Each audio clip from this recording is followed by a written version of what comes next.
ফের ভয়াবহ হয়ে উঠেছে বরাক গুয়াহাটি সংযোজক ৬ নম্বর জাতীয় সড়ক। গুরুতর সমস্যায় বরাক সহ প্রতিবেশী ত্রিপুরা, মিজোরাম এবং মণিপুরের মানুষ। গত কয়েকদিনের টানা বৃষ্টিতে ৬ নম্বর জাতীয় সড়কের অবস্থা ভয়াবহ হয়ে উঠেছে। অসম মেঘালয় সীমানার মালিরহর থেকে রাতাছড়া পর্যন্ত সম্পূর্ণ বেহাল রাস্তা। রাস্তায় বড় বড় গর্তের সৃষ্টি হয়েছে, যানবাহনের চলাচল বিপজ্জনক হয়ে উঠেছে। বেহাল রাস্তায় প্রতিদিনই আটকে থাকছে অসংখ্য মালবাহী ট্রাক সহ সব ধরনের যানবাহন। রাস্তার বেহাল অবস্থার জন্য প্রতিদিনই দুর্ঘটনা ঘটেই চলেছে। শীঘ্রই এই রাস্তা সংস্কারের দাবি উঠেছে।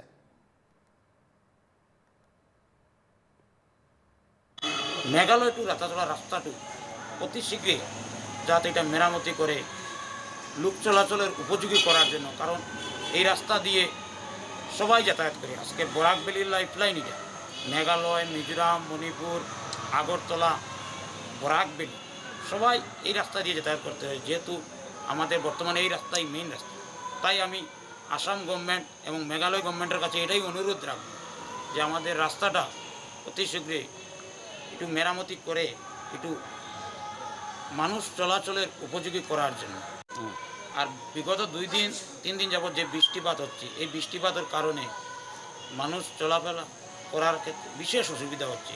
গাড়ি যাতে বড় 12 চাকা 10 চাকা গাড়ি যাতায়াত করতে পারছে না, তাহলে এই রাস্তা দিয়ে ছোটো গাড়ি কীভাবে যাবে? এবং রোগী বা অন্যান্য মানুষ যারা যাতায়াত করবে ছোটো গাড়ি নিয়ে, এদের বিশেষ অসুবিধা হচ্ছে এই রাস্তা দিয়ে যাতায়াত করতে বর্তমান পরিস্থিতিতে।